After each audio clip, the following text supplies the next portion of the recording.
क्या आपने कभी सोचा है कि दुनिया की सबसे बड़ी कंपनियों में से एक एप्पल भी एक गैराज से शुरू हुई थी।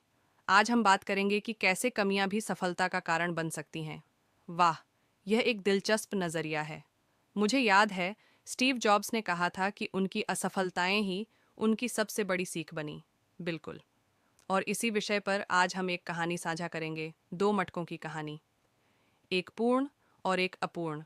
यह कहानी हमें सिखाती है कि कभी कभी हमारी कमियां ही हमारी ताकत बन जाती हैं। यह कहानी एक आदमी की है जो रोज दो मटकों से पानी लाता था।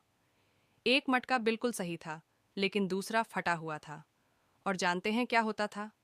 वह फटा हुआ मटका हर बार आधा पानी रास्ते में गिरा देता था। उसे लगता था कि वह बेकार है, अपना काम ठीक से नहीं कर पा रहा है।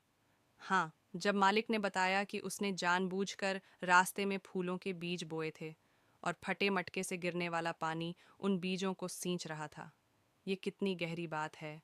जो हमें कमी लगती है, वही किसी और के लिए जीवनदायी हो सकती है। लेकिन इस कहानी में एक बड़ा मोड़ आता है ना? कुछ ऐसा जो हमें सोचने पर मजबूर कर देता है।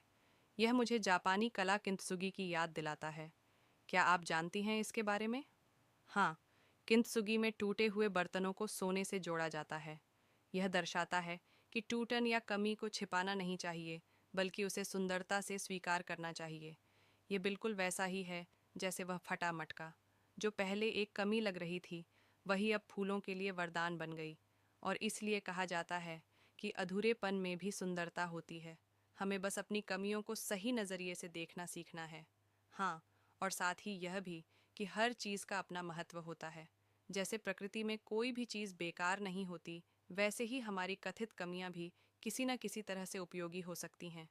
यह कहानी वाकई में एक नया नज़रिया देती है। शायद हमें अपनी कमियों को छिपाने की बजाय उनका सकारात्मक उपयोग करना सीखना चाहिए।